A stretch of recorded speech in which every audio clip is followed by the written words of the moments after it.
Good morning. This is Talking Devils, your favourite Manchester United podcast. I'm your host, Wayne Barton, joined as always by Manchester United legend Paul Parker.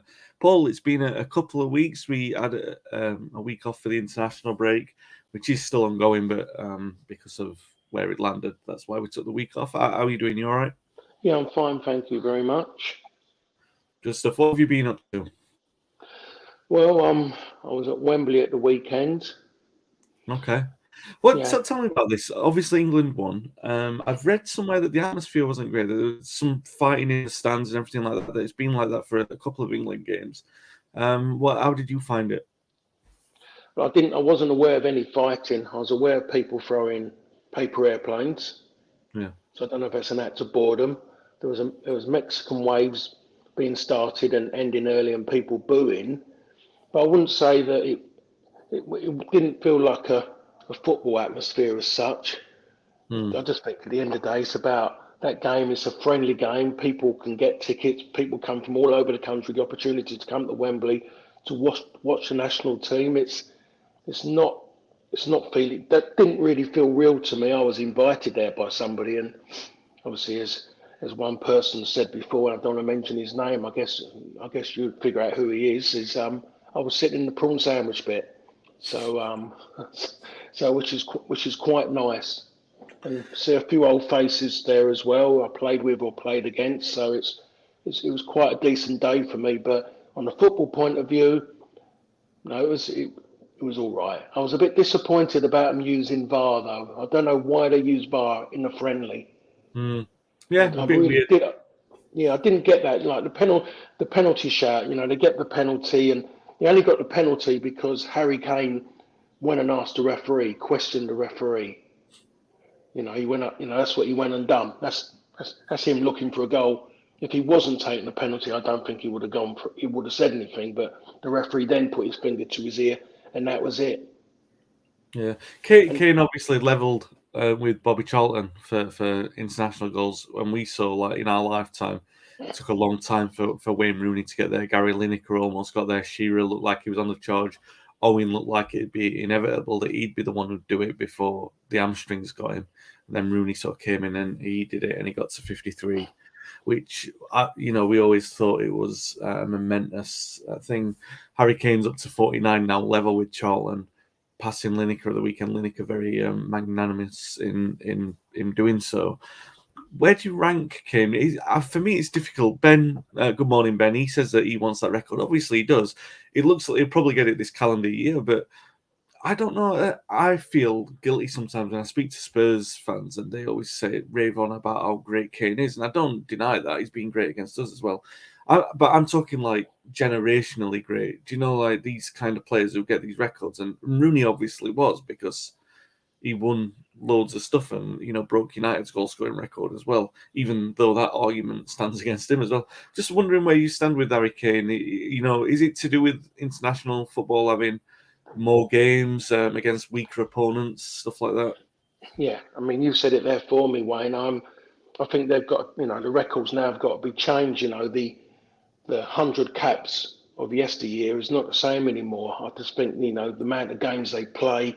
Um, there was um, there was an interview with Jimmy Greaves, obviously before he passed away. And there was trying to chat. There was chatting to him. It was maybe just after everyone started.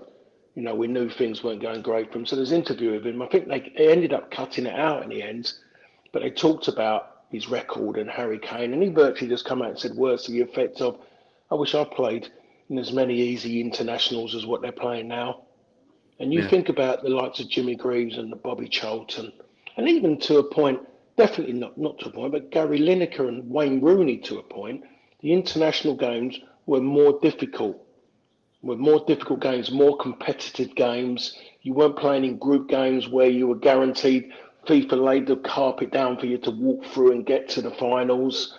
And there's playing more competitive games. Even when I was playing, there was four teams in the group, and every game was a battle.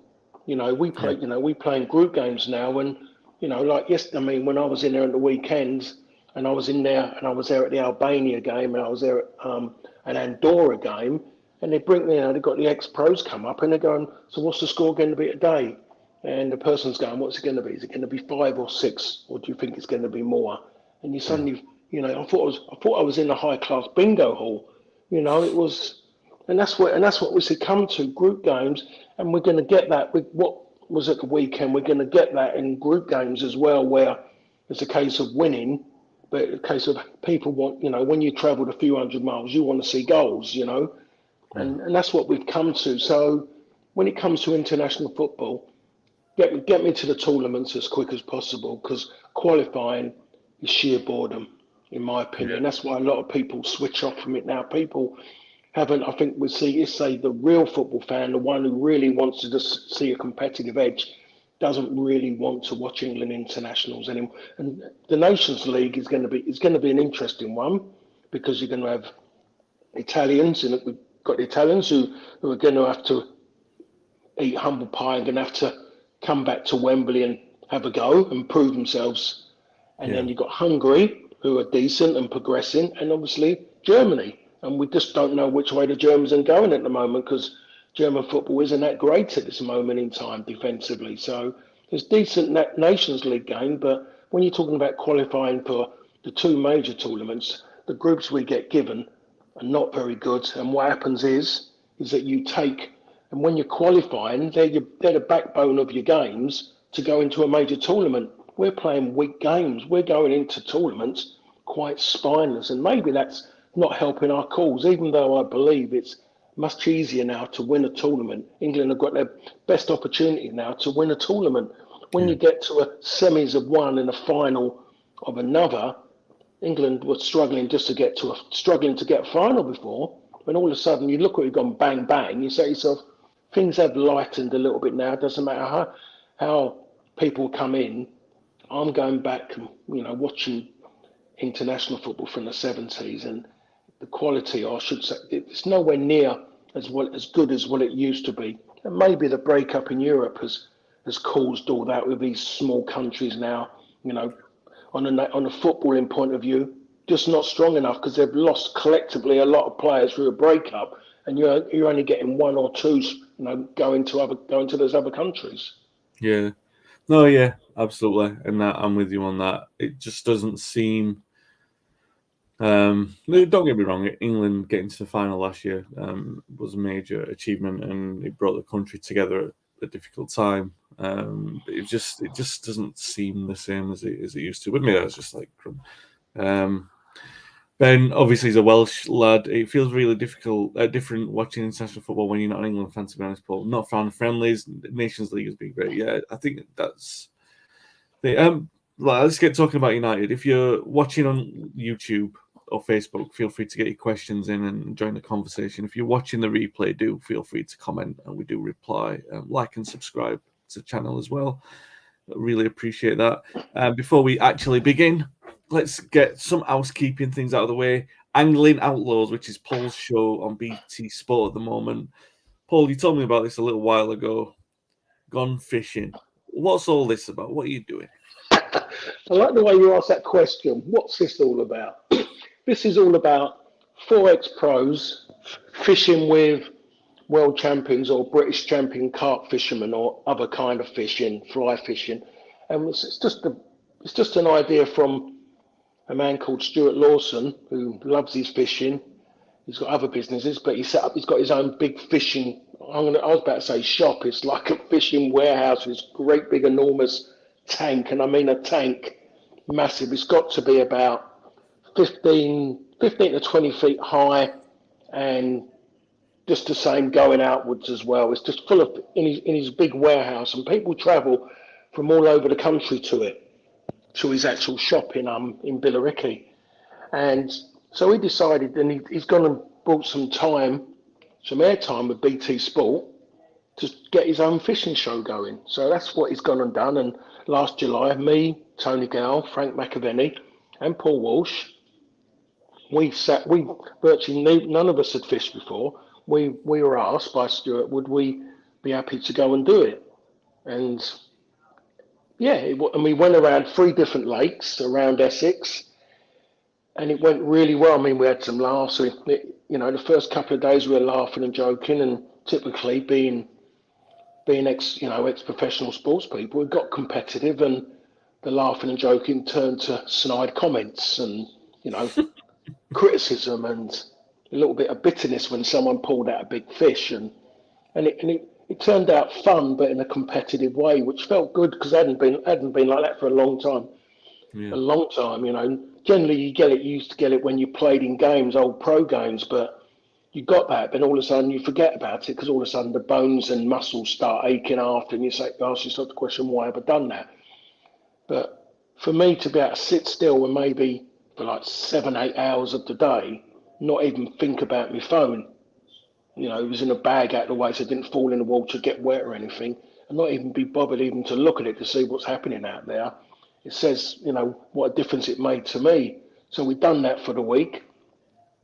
Not going to tell you who actually wins at the end, but it turned out better. It starts off with me, slimy fish, and I'm like, I don't, all I was looking for was wet wipes. I just couldn't stand it. Didn't want to touch maggots. Couldn't do it, And when they turned around and said, I just thought I've got a maggot and just pull it on the hook. It ended up becoming a point of that it got even because you had to put them on in a certain way, and it became more finicky. Yeah. If someone had some surgical gloves there, I would have put surgical gloves on to touch them. But it finishes up at the end of the week that I was degouging them, the fish when they come in. I was taking the hooks out, putting them in the basket in the water, just so in a keep net, I should say. So we was getting the count up, and I didn't care in the end because I got that used to it. So Yeah. it turned out fun. It just a week of just being around ex-pros and what went with it. We was going out in the evening as well, restaurants, eating, but we didn't stay late because we was absolutely shattered. We did an overnight. Didn't you thought you'd stay up, you have a drink and everything. Didn't really do that. Everyone was knackered. Yeah. So it was fun. We're doing it again. We're doing another show in May as well. Okay. Against this is us against some other people now. So we're going to maybe, the point of maybe having to do our own hooks. It was lucky the pros were doing our hooks and doing that for us. And the problem is if we're going to have to do our own hooks, I'm going to have to put glasses on because I get a bit. See, that's the thing. And my ego's telling me I can't wear glasses. I just can't. So I'm going to have to ask for help. But it was fun, and it wasn't. I mean, it isn't as Someone said to me about fishing. I used to always have a go at Dave Seaman when I was at QPR about him going fishing. All Dave, finished training, Dave would go fishing, and I saw Dave at the weekend, and he even threw something. Even a bit like you, Wayne, fishing. What's all that about, Parks? He said, and I kind of, and he got it, and I got his seal of approval just by the way I talked, Yeah. and so he realised that I wasn't just kind of making up as I went along. I knew some of the wordings. I was saying all the right things, and then he's involved as a fishing company doing something as well. So it's out there, and maybe it's an age thing. That's what it must be. In my 20s and 30s, I wouldn't have the time to actually fish. Well, mentally in my head, I'm telling me I wouldn't have the time. In real life, I had time because finishing football training, what did Paul Parker do next? If he wasn't walking around, say, walking around Manchester, walking around the city, walking around the town. What was I doing really? Popping in and going, spending money on clothes. I didn't. So I had time, but I convinced myself I didn't have time. So it's been a bit of an education, but at the moment I'm still learning and I want to learn. Yeah. When you get Frank McAvenny doing it as well, that says a lot. And Frank is funny. Frank is funny. One of the reasons why Frank is funny because he'll say something and we'd all laugh because we don't really know what he's saying. He just gets caught up in his deep bubble of Glaswegian and we cannot understand him, but he's funny. Yeah, tune in, BT Sport. I'll be watching to see Paul dealing with slimy hands. James Radcliffe says, Paul, tell us a Cantona story to cheer us up. Oh, blimey, that's caught me short. What can I say about Eric? I can't be honest at this moment. I mean, I can't really.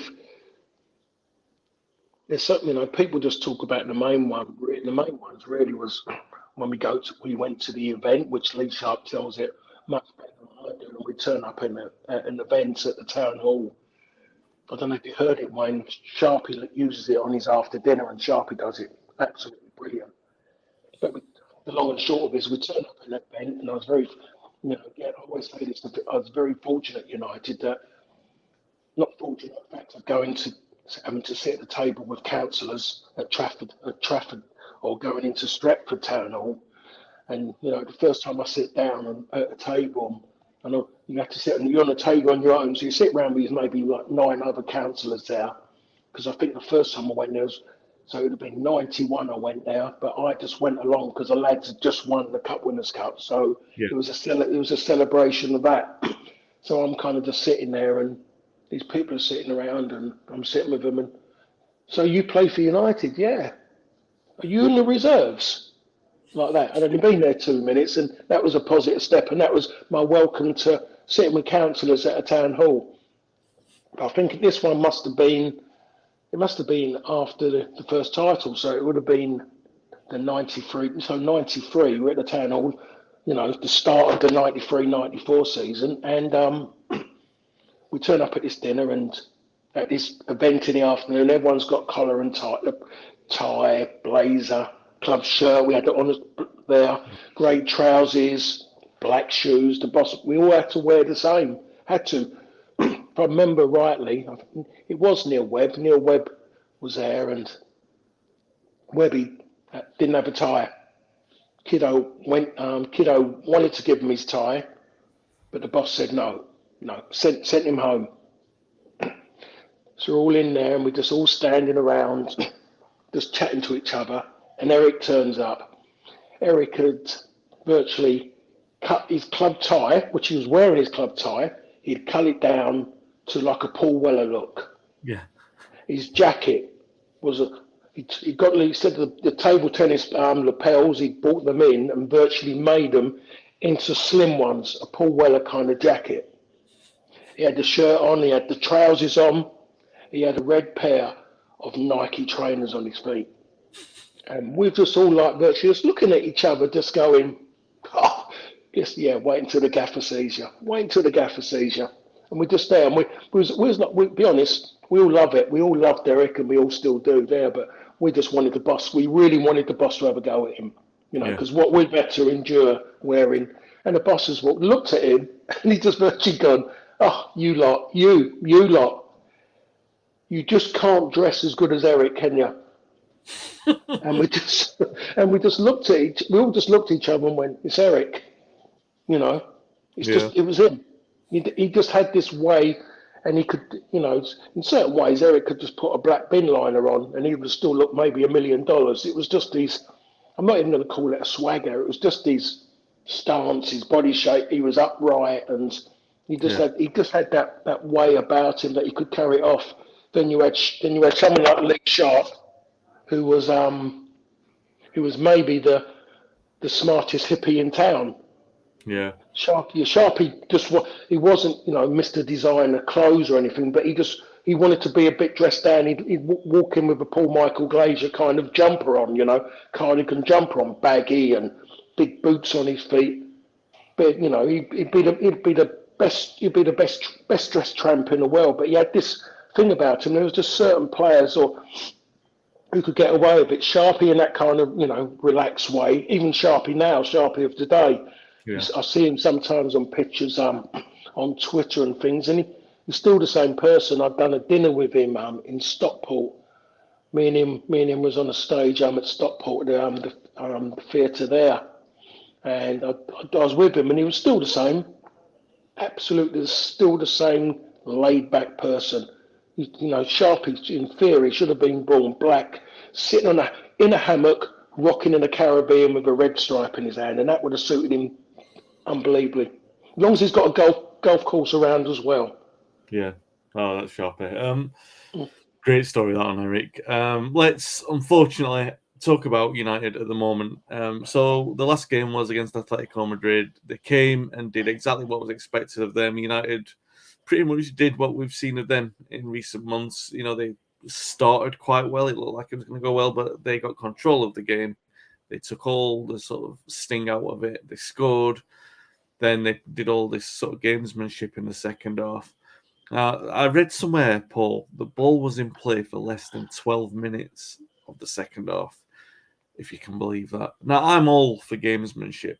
I actually think it's part of the sport. And, these teams have these approaches as part of their tactical approach, the way that they play the game. Managers like to do this kind of stuff. So I always like it because it's part of a team's personality and it's good to have difference. And it's up to one team to break down another. That's part of what we love about football. But clearly, there's a line that gets crossed. And I think Atletico did cross it at Old Trafford. But at the same time, United were nowhere near good enough, Paul. So talk me through that one. I mean, I know that we're predisposed to be critical of United considering what we've seen of them in recent weeks, but how do you view the Atletico approach? How do you view what Simeone did? Because obviously he's a winner. He won. We can't complain with that. But I mean, is it something that United is it our weakness that we didn't overcome that? I mean, I don't know, they drew in the next round, but they get up against City. City will take them to the cleaners. I don't think City will be frustrated in the same way we were. So, is it our fault? I mean, or do you look at Simeone and just think what he did was bad for football? Atletico have been no different to what they were 10 years ago when Simeone started there. Was it 10 years he's been there as their manager now, I think? Not that long, yeah. Yeah, but whatever, he started, he built a team from that, and then he built maybe Atletico's greatest teams in what, 7, 8 years ago, maybe. I can't remember when it was really. When they could just beat anybody. They were competitive in every game, but that approach was always there. The difference was they had more quality players. So they had some individuals who could win them games. They had better defenders, so they knew it even more. But it's come to the point when he's mostly having to work even harder with his players and coach them more and orchestrate on the touchline more because his players aren't as professional as the players he's had before. In other words, the mentality of the footballers in Spain and maybe all over the world is no different to what it is here, where you can't castrate players in a certain way and you can't shout and scream because people call that abuse now.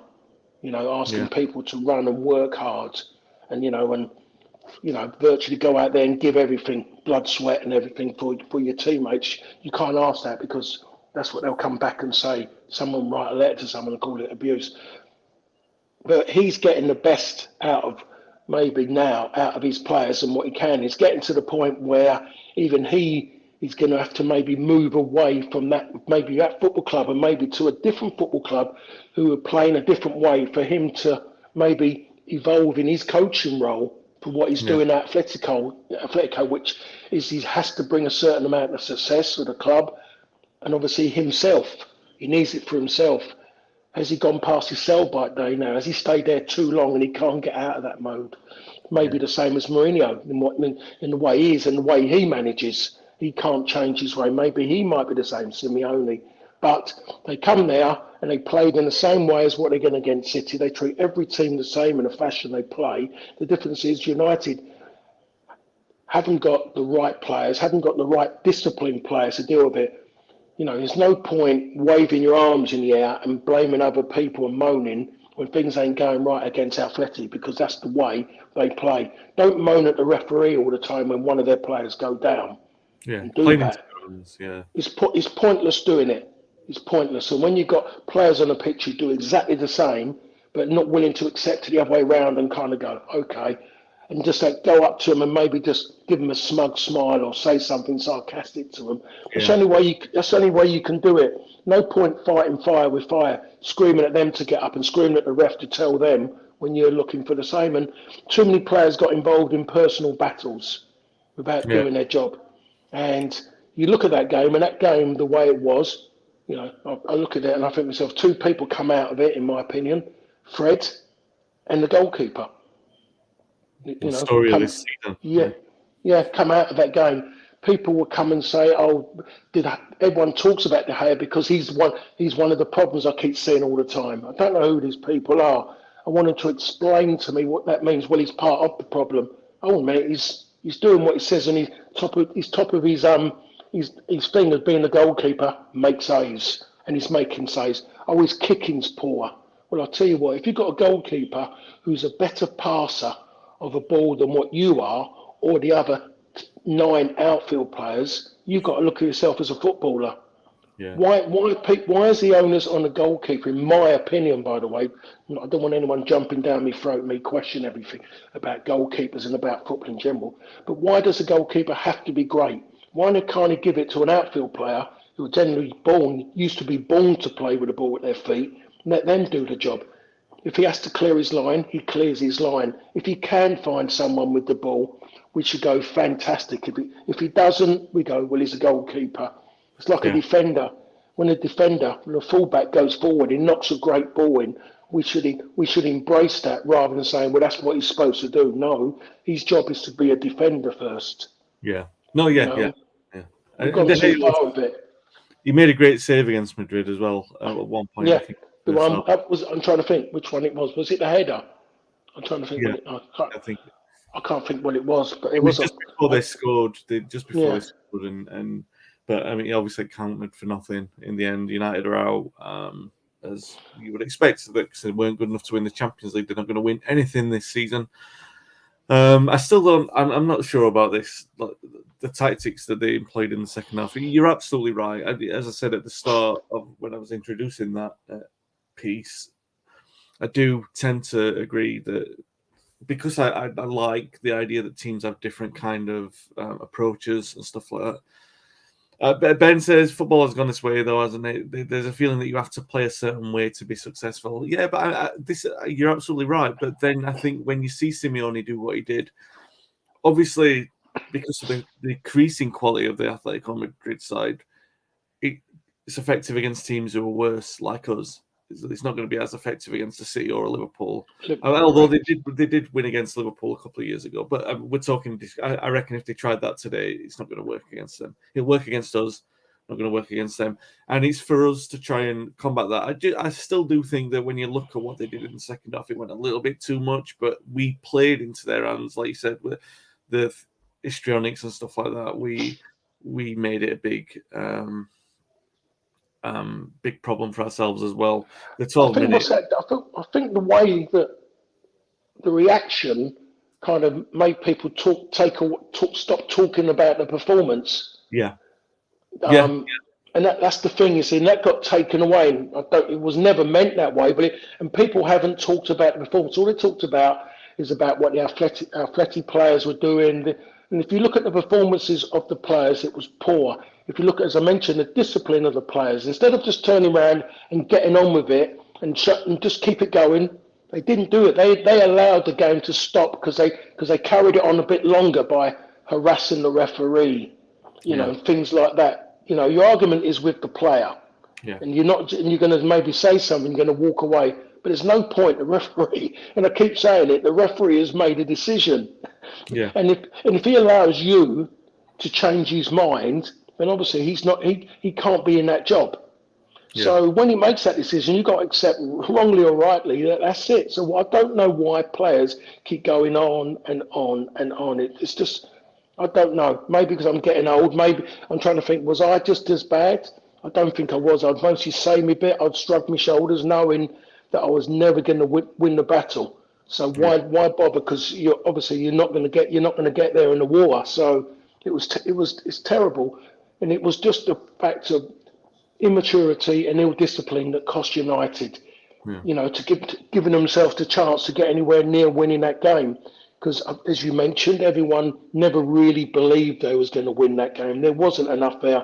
Beating Tottenham at home, that still didn't make anyone feel any better in maybe going forward and winning that game. When of old, it was always about before a big game, the performance and more importantly, the win had to be right to get everyone to be in the right frame of mind. Fans, players, be prepared for it. And when I talk about United and when I stopped playing, and I used to go back there when I was working, doing TV stuff, I used to love going back for Champions League nights. Yeah. It was a different atmosphere to what it was Saturday, 3:00. It was a different atmosphere to a midweek 7:45 kickoff Premier League game. It was completely different. I don't know if it was fans who were just been able to get there for the first time, second time, who just come there and said, we're just going to shout and Yeah, shout and shout. yeah. And that bit's been lost.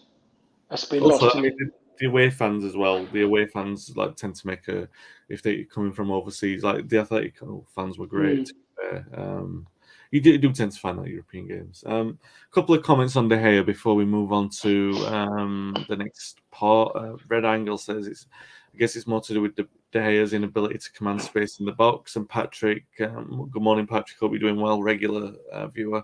Says, hi guys, disagree slightly but respectfully with Paul on De Gea. I think we've wrongly opted to become a player from the back team, which means De Gea has to distribute better when they attempt to. I think, yeah, that's a fair point. I think what Paul's saying, without putting words into your mouth, Paul, but just to wrap it up and move on, is that Paul. Sorry, Patrick hasn't finished. Sometimes his kicks and passes put us in more danger. Bottom line, we should stop trying to play out from the back because we're built for it. Not built for it, I guess. Just play to strengths of the team, i.e. stick to basics. Yeah, I think that's a fair point. What Paul was trying to say is that he's not a problem at the moment. Not that those things aren't a problem in the bigger picture of it, but De Gea himself in terms of the bigger picture at United at the moment he's not a problem because the other things are. In terms of the way that we play, yeah, you're absolutely right. I don't understand this goalkeeping from the back. So the goal kicks from the back and having players on the 6-yard line, it's infuriating and it invites pressure on. We did it against Liverpool and it cost us 3 goals in the first 10 minutes. It's nuts, or however quick it seemed like 10 minutes. And every time we're doing that, and every time we do it, it's never been a benefit. I will say, when you watch De Gea, even if his kicking's not great, he seems to be the one trying to push people up. So I don't know what this has come from, but hopefully we won't see much more of that in the future. Ben says atmosphere is so important. We talk about the Champions League now. It's nothing better than a stadium full of fans singing and supporting the team. Yeah, I'll tell you what.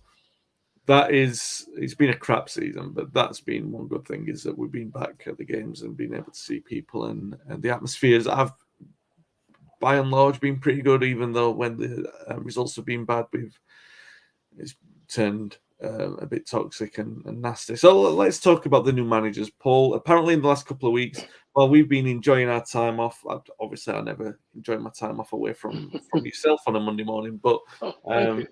well, in that time, United have been interviewing people, which seems, fair thing to do 4 months after sacking the old manager, start interviewing for the new one. And the two one that seems to have been interviewed is Ten Hag.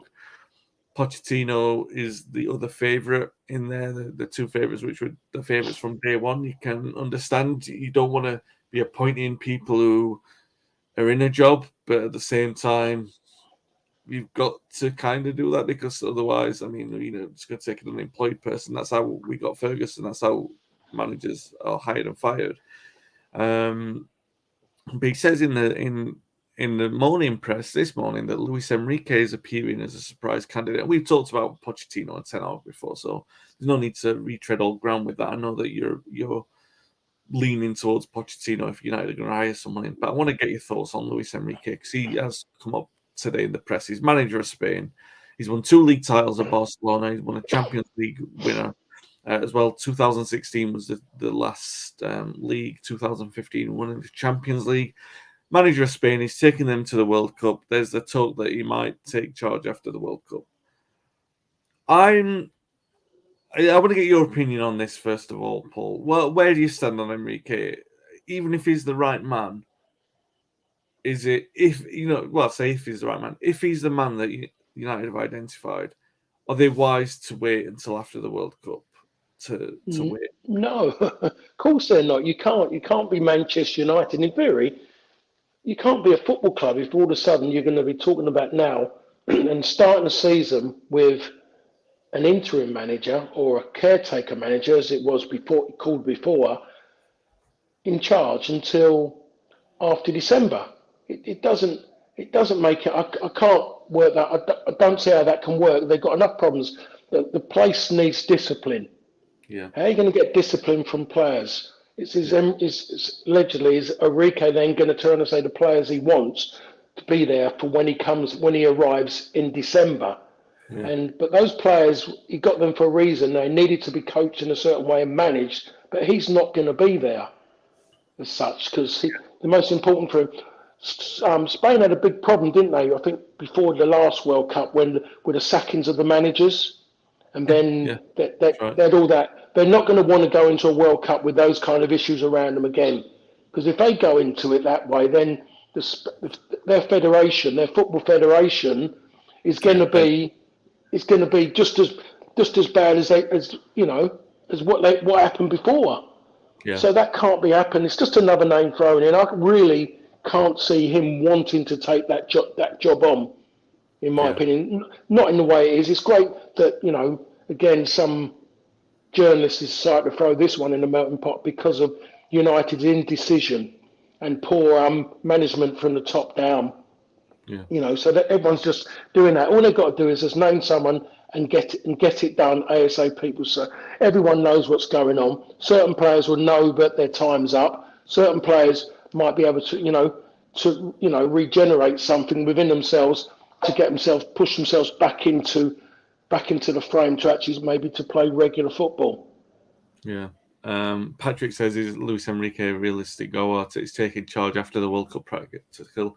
He would have had no pre-season. Is he that important to wait for? Would August to December be another write-off? And Ben mentioned Spain signed Lopetegui before, who's current Sevilla manager, who's also on the shortlist. Apparently, to me, Paul. And I'm glad you said all that because I completely agree with you.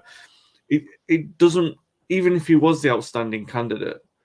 We're not just talking from now until December. We're talking from November, so that would have been 13 months without a proper manager. Which is, what can you can't allow a club to be run like that.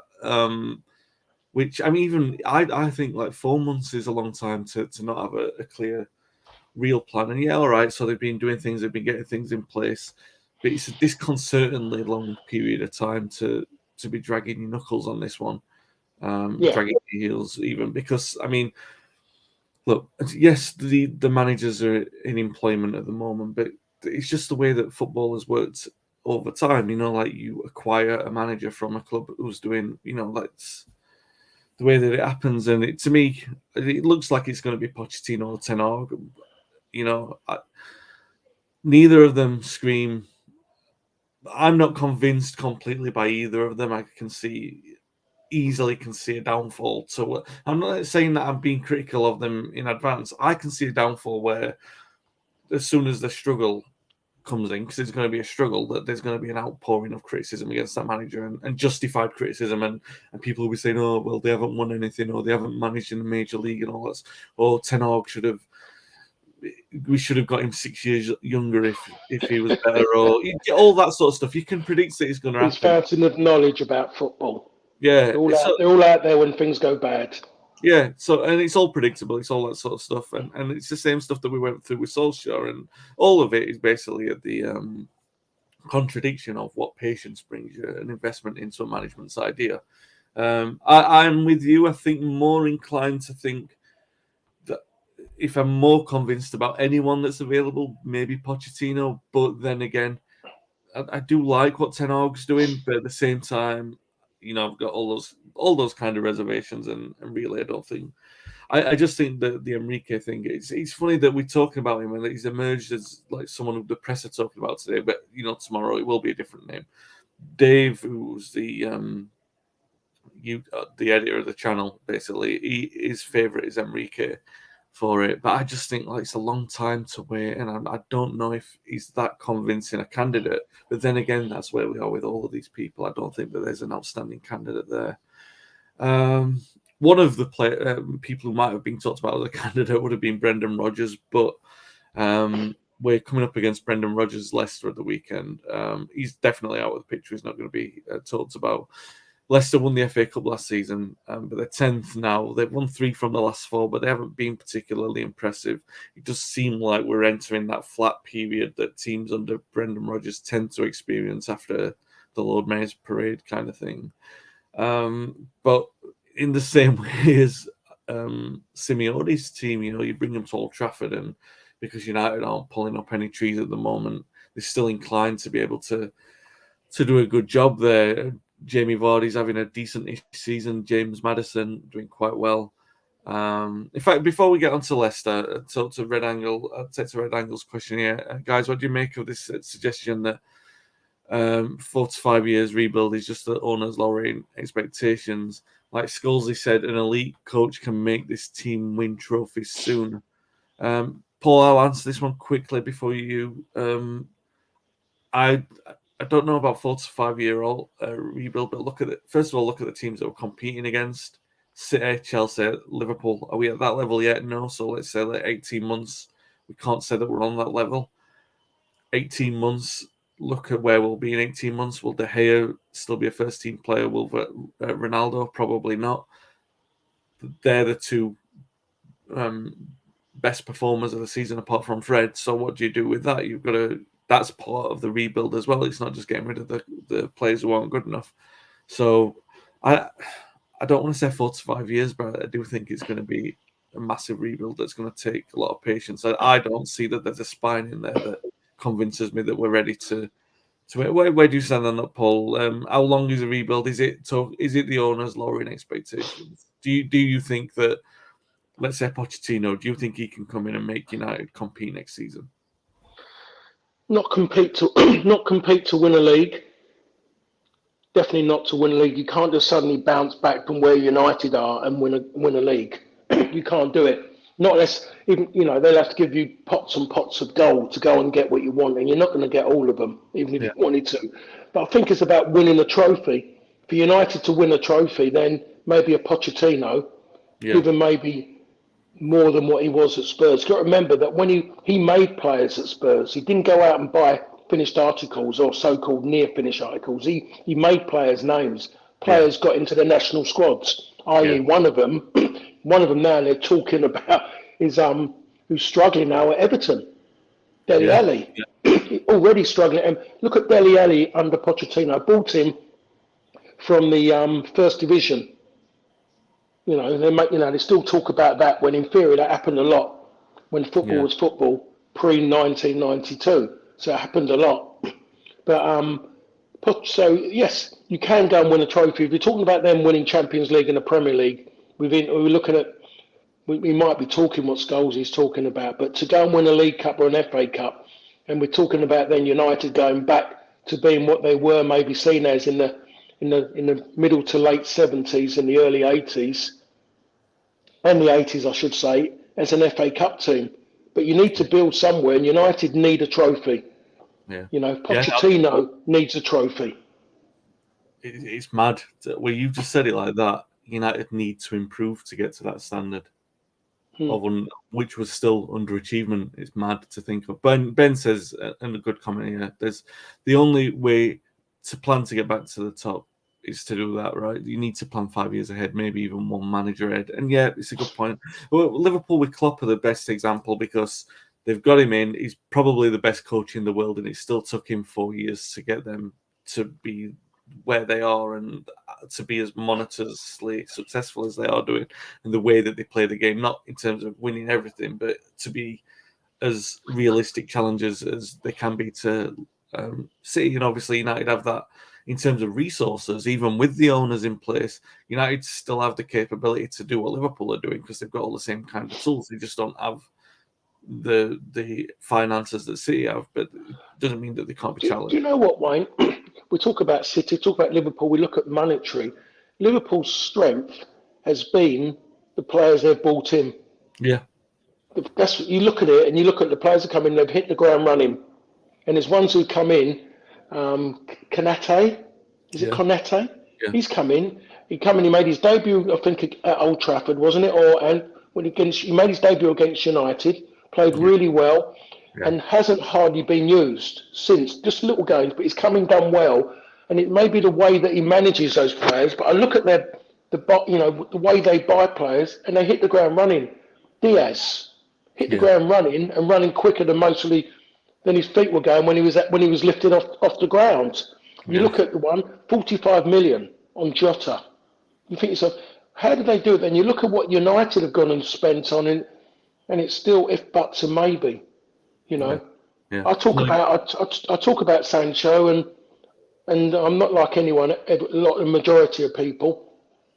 We all know he struggled. He has struggled. I don't think the way he come in and was utilised by Ollie was right. He needed to go in and go bang and go straight into it, because you've got to say he's English. He knows the Premier League. He's played at a top club, a club which was in better shape than what the club he come to.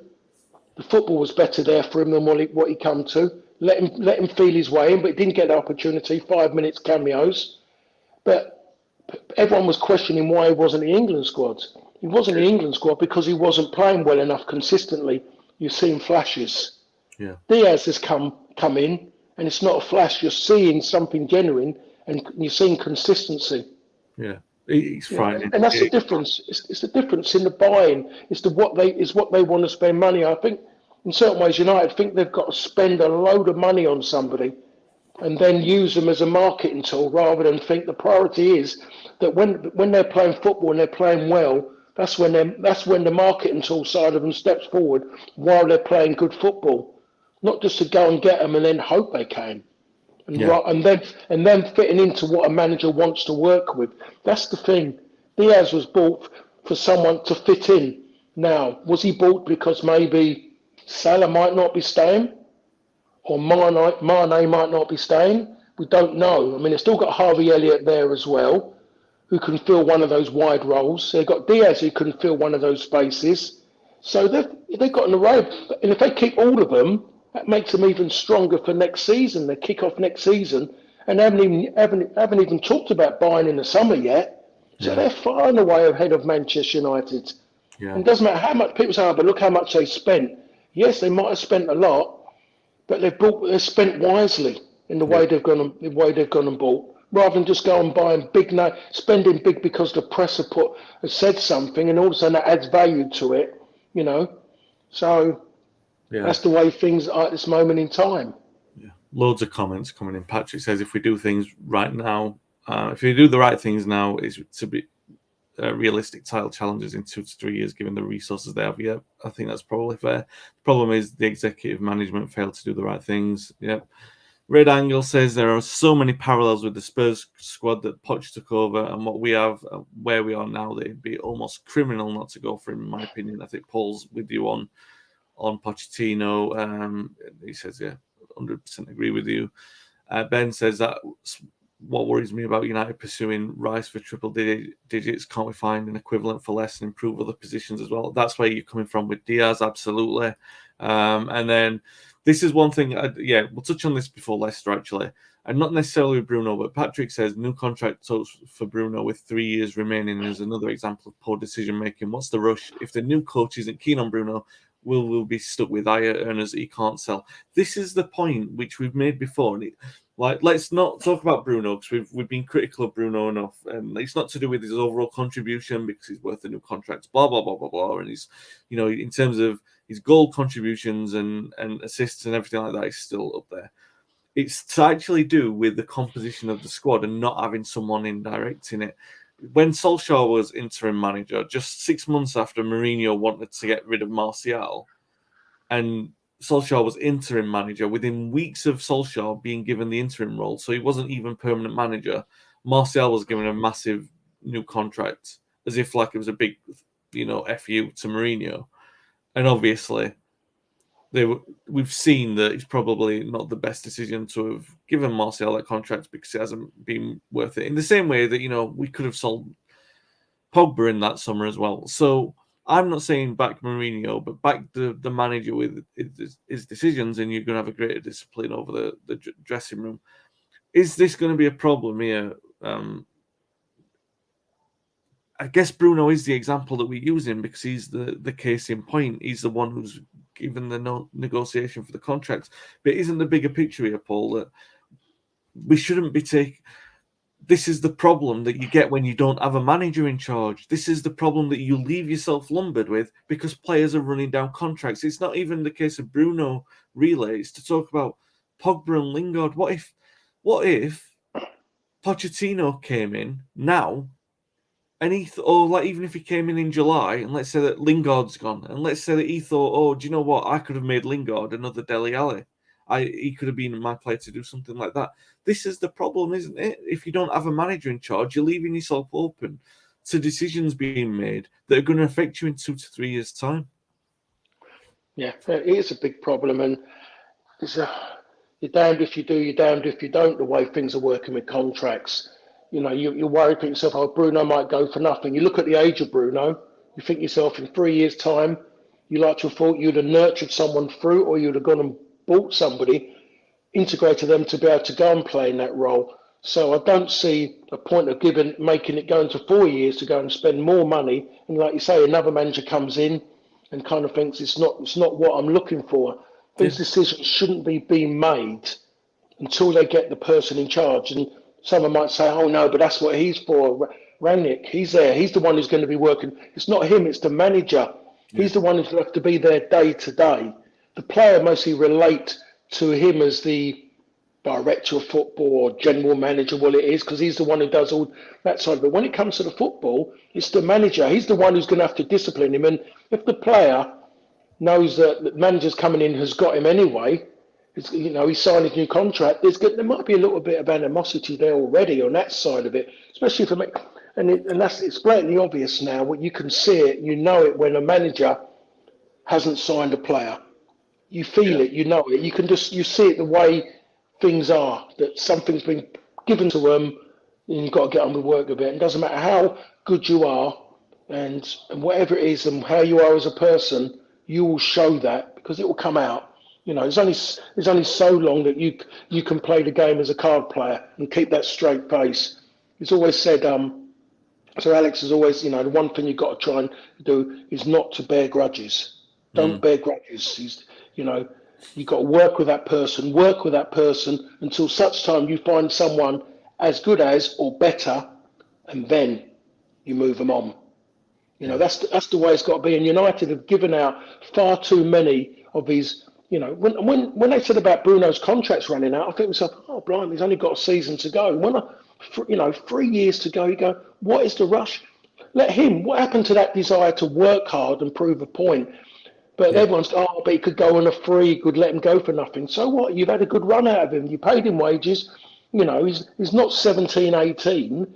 Let him do it. Are we going to get back to the stage where we're going to give people 10-year contracts because we don't want them to run their contracts out? When all of a sudden you get in financial problems and you end up a bit like not many out there who remember this. There was a situation where Bristol City got promoted into the top division in the 70s, and they gave players like Jerry Gow and people like that 10-year contracts, and everyone's going, what? But is their way of saying we're fantastic, we're in the top division. Lo and behold, they nearly went into financial ruin because of it. Yeah. So because of this Bosman ruling now, people are running down their contracts, they can command bigger wages. Somehow a club is going to have to make a stand to slow this process down and say, no, it isn't all lardy-darty when you can walk away for nothing. We're not going to, because you haven't cost anything, why should we pay you more money than our best player? He's been paid that much because he's our best player. Just because you haven't cost anything doesn't mean you should earn more money than him. Because if he knows you're earning more money than him, your saviour, your fans' favourite, your top player who's won you this or saved you from that, is suddenly going to go, hold on a minute, what's happening here? Because he's come for nothing, he's not better than me. And that's me saying it when I wouldn't want to be, as far as I'm concerned, I earned what I earned because of my job was to destroy. If you're creating, I think, wow, that's a different skill set altogether. Creation is much better than destroying.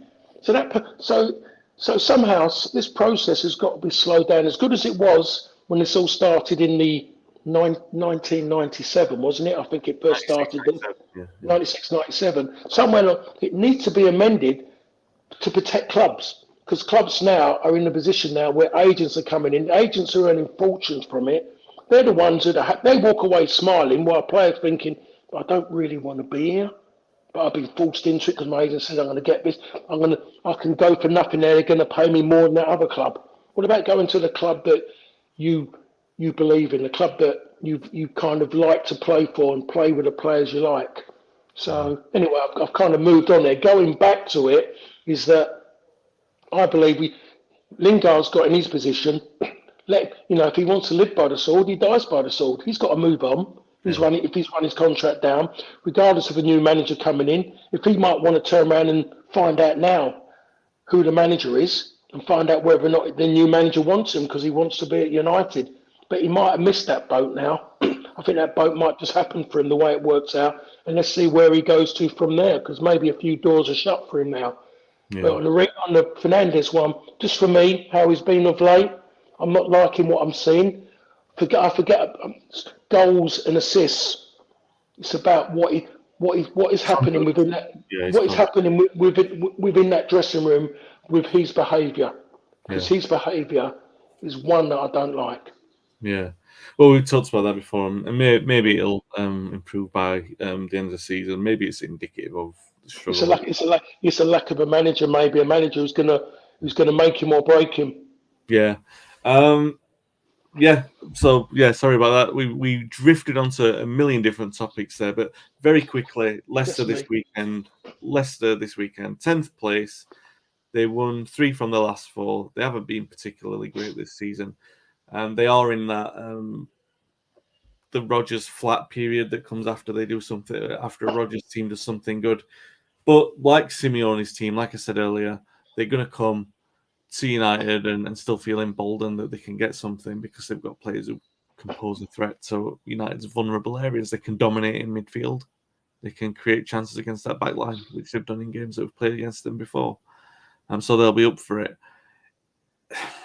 I'm not going to start talking about Champions League ambitions because I think we've already thrown that one away. What is the mentality for United at the moment? Is it about personal pride to show that they still deserve? I mean, are they playing for the futures now? I think that's a difficult thing to say now in today's world, today's world of football. What can I really talk about here? Because that was always there. That was always there with every football. You get to end of the season, you are playing. People talk about pride. You are playing for your future because your contracts, because it's 1 or 2 year contracts. Your position was always, did the manager want for you next season? I use United for this, the way the boss was. If you had a failure season, you knew that you had to give everything just to get the opportunity to start the pre-season. And if it wasn't going to work out, you weren't going to play. I think that's gone now. The players are in control of it because of the monetary situations. Yeah. I would say yes about pride. I think that should be there regardless. Doesn't matter whatever it's there from the start of the 9 months to the finish of the 9 months football season. Great job, well paid. Everybody wants to be there. You should embrace that and let everyone know how great it is. But a lot of his players don't really, and I just think you're going to get the ones who are going to go through the motions. Well, no glamour of Champions League as such, but they should think to themselves, Arsenal slipped up so many times. You can't guarantee that Arsenal, even though they've got a bit of breathing space, snookers are needed. But they'll make mistakes. They've done it. They haven't shown any consistency. When they've had good times, bad time has happened quite quick. Just to remind them, and then they go again. But those gaps that happen, they've got to go and grab them. A bit like Liverpool with Man City.